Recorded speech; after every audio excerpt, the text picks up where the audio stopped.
What if the strangest dream you've ever had was actually the most honest thing you've ever experienced? A coded message your soul was begging you to hear. I have spent decades listening to such messages, not in great lecture halls, but in quiet rooms, across from men and women with haunted eyes, unsure what they were even asking me to hear. Over the years, I have encountered patterns, recurring images, dreams that returned across culture, gender, and age. Today, I'll share the ones I could never forget and what they revealed when we dared to look deeper. And if any of these dreams sound familiar to you, it may not be coincidence. It may be time to listen. Ignore the unconscious long enough, and it will find other ways to speak. For many years, I sat across from people burdened by symbols they could not name. They would shuffle in quietly, as if staying silent might keep the nightmares from noticing them. I never rushed. I listened, not just to their words, but to the silences between them. Each dream came like a riddle, but if you knew how to listen, it always carried a message. And certain images returned again and again, not just in one mind, but across many. The sea, the child, the tower. One man came to me with the same recurring dream. He was swimming in a vast black sea, no land, no sound, only the slow, desperate motion of limbs pushing against nothing. The shore remained an illusion. He would wake tangled in sweat-soaked sheets, breathless, unable to say how long he'd been inside the dream. Another woman, tense and guarded, described a child with no face. The child stood silently in every room she entered, saying nothing, doing nothing, but always there. I began to understand. The unconscious does not speak in words. It speaks in images, and those images come from a place far older than we care to admit. I did not see myself as a doctor, not then. I was a guide, a witness to the architecture of forgotten inner worlds, and the dream exposed what the waking mind worked so hard to bury. There was a woman I remember well. She came to me shaken. For weeks, she dreamed the same fall, dropping from a ruined tower, jagged stone, shattered stained glass, wind howling past her ears. But she never saw the ground. The dream always ended before the impact. I asked her gently, "What do you believe waits at the bottom?" She looked at me, hesitant. "I don't know," she said. "I've never reached it." That is where the work begins.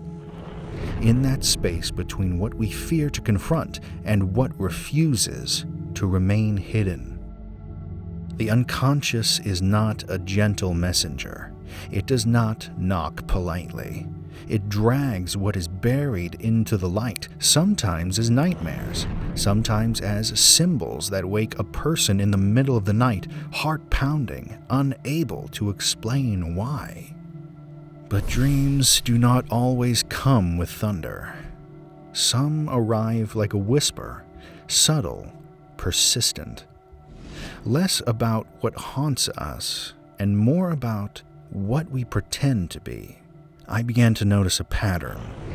Beneath the nightmares, beneath the symbols, many patients carried something deeper, a growing dissonance between who they were and who they believed they had to be. I remember a banker who came to me during a time of economic collapse. Outwardly, he was composed, driven, admired. But in his dreams, he stood in a room filled with mirrors, Each one reflected a different version of himself, some laughing, some crying, some covered in blood. He would try to smash them, but the mirrors only multiplied, spreading like weeds. "I feel like I'm breaking apart," he whispered. I asked, "What do you fear most in waking life?" "Losing control," he replied. Losing the image he had carefully built, that was the key. The dream was not punishing him. It was revealing a conflict, the persona he wore in public and became a mask that no longer fit. The unconscious was calling him back, demanding that he acknowledge the parts of himself he had disowned. This was a theme I encountered often. We all wear masks. The social self, I call this the persona, allows us to function, to belong, to be accepted. But when the mask becomes too rigid, when the ego believes the mask is the self, something inside begins to revolt. The unconscious will not allow a person to live forever in denial of who they truly are. This is not an easy thing to accept. Most people want to feel good. They want reassurance that they are right, that they are safe, that their suffering has a clear cause and a quick resolution. But the psyche does not work that way. The unconscious wants not comfort, but authenticity. It does not ask, "Are you happy?" It asks, "Are you whole?" In my work, I often turn to myths and symbols, not because they were fanciful, but because they carried truths older than any science. When a man dreams of a serpent, or a woman dreams of being swallowed by the sea, these are not just personal metaphors. They are part of what I call the collective unconscious, a deep layer of the psyche connecting us all through shared images and archetypes. The hero, the mother, the shadow, the wise old man, the trickster. These figures appear in every culture, every religion, every folk tale. They also appear in dreams. To be pursued by a dark figure is not merely to feel fear, it is to glimpse your shadow.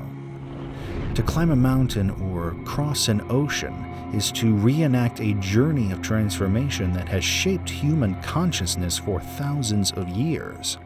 The unconscious speaks in myth, because myth is the native language of the soul. And sometimes that language isn't loud. It's quiet, repeating, relentless. I remember a young man who came to me with a dream that would not let him go. He was in his late 20s, but his eyes carried a weight he had been trying to unload for years. "I kept dreaming of a labyrinth," he said that morning, barely audible. "I walked through it for hours, sometimes all night. The walls are high and ancient, covered in moss. The light is strange, like dusk, but one that never gets any darker or brighter. I just keep walking, searching, but I never find a way out." I nodded. "And what is it you're looking for?" He paused. "I've never known." He never saw what waited there, but he knew it was watching him. He feared it, and still he couldn't stop walking. That image stayed with me. Dreams like this often come as riddles, but they are never meaningless. They are symbols in motion, trying to make themselves known. In the weeks that followed, we returned to the dream again and again. I listened as the labyrinth grew more vivid, more insistent. Then one afternoon, as he was recounting the dream once more, I asked, "Tell me about your father." The question caught him off guard. He looked up at me sharply, then back down again, as if afraid of the answer. His father was a man he respected, but also resented.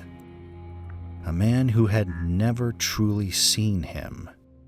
A man whose anger, silence, and expectations had shaped more of him than he realized. "Sometimes," the young man said slowly, "I think something's down there, like a monster. I never see it, but I feel it waiting." That monster was not a stranger. It was a legacy. And as I listened, I was reminded of the old Greek myth of the labyrinth and the Minotaur at its center. A creature born of violence and secrecy, hidden away in shame, feared but never confronted. In his dream, the monster waiting in the dark was not simply a threat, it was a symbol of what he had inherited and what he feared becoming. I remember one case in particular, not because it was the most dramatic, but because it stayed with me long after. A young man came to see me during a period of emotional paralysis. He was intelligent, promising, but lost. He dreamed of a dense forest, ancient and tangled. In its center, he found the ruins of a cathedral. Each time he stepped toward the altar, the ground gave way beneath him. He would fall into a crypt, landing before a sealed stone sarcophagus he could never open. As he described the dream, I felt something stir, not just recognition of the imagery, but of what the unconscious was trying to say. He was in the midst of an initiation. The forest, the ruin, the descent, these are not random. They are classic symbols of death and rebirth, of the ego breaking open. The conscious mind resists such transformations. It clings to certainty, to identity, to the surface of things. But the dream always pulls downward, into the underworld, into the forgotten. I told him something I had once written for myself. There is no coming to consciousness without pain. The dream was not trying to trap him. It was leading him inward to something he had buried. And in time, with great difficulty, he found the courage to descend fully. He returned to the dream again and again, until at last the sarcophagus opened. Inside there was no corpse, only a mirror. Not all dreams are so elegant. Some are grotesque, others absurd. But each one carries meaning, even the ones that we wish we could forget. There was once a patient who dreamed he was devouring his own hands. Night after night he gnawed at them, his mouth filled with blood, but he never stopped. He came to me ashamed, certain that something was deeply wrong with him. But I saw in that image a cry for agency. He was a man who had been silenced all his life, decades in submission, never once expressing his own will. The dream, as horrifying as it was, showed him taking something back, biting down on the very tools of his power. Perhaps too late, but with undeniable urgency. The unconscious is never polite. It speaks the truth in the language we most fear. My journey into dream work was not born of theory. It began with my own encounter with the unconscious, a moment I have written about often. though it still resists full articulation. In the years following my break with Freud, I entered what I called my confrontation with the unconscious. I did not understand at the time. All I knew was that I had to follow where the images led, no matter how strange or terrifying. I began recording my dreams with obsessive devotion.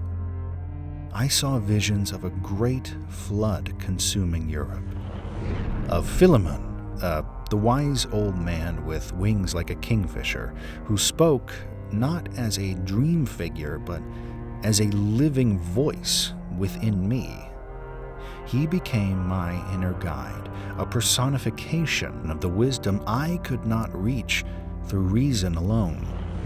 I came to call this process active imagination.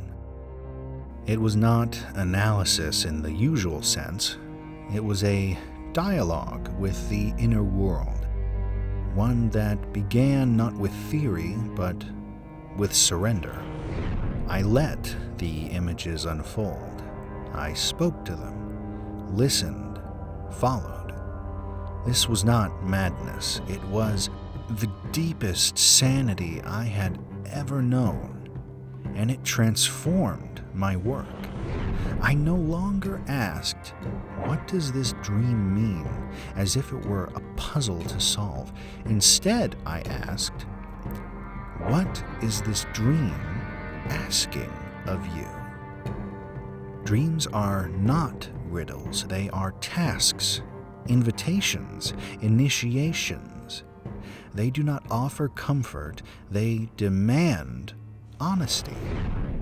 I once wrote, "Until you make the unconscious conscious, it will direct your life, and you will call it fate." I saw this again and again. People caught in patterns of heartbreak, self-sabotage, despair, because they refused to see what lived beneath the surface. Their dreams showed them, but whether they listened, that was another matter. Near the end of my confrontation, I dreamed of a vast subterranean library. The shelves rose so high I could not see their end. The books were written in a language I had never seen. I reached for one, opened it. Inside were not words, but images. Scenes from my own life, reimagined through symbols and archetypes I barely understood. But I knew then, the psyche carries its record, its sacred texts etched not in ink, but in dream.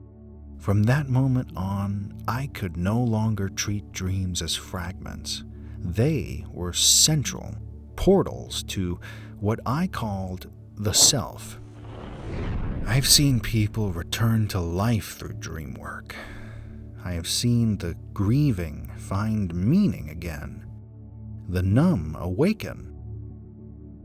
And often the most powerful transformation came not when the dream was solved, but when it was respected, when it was treated not as a riddle, but as a guest.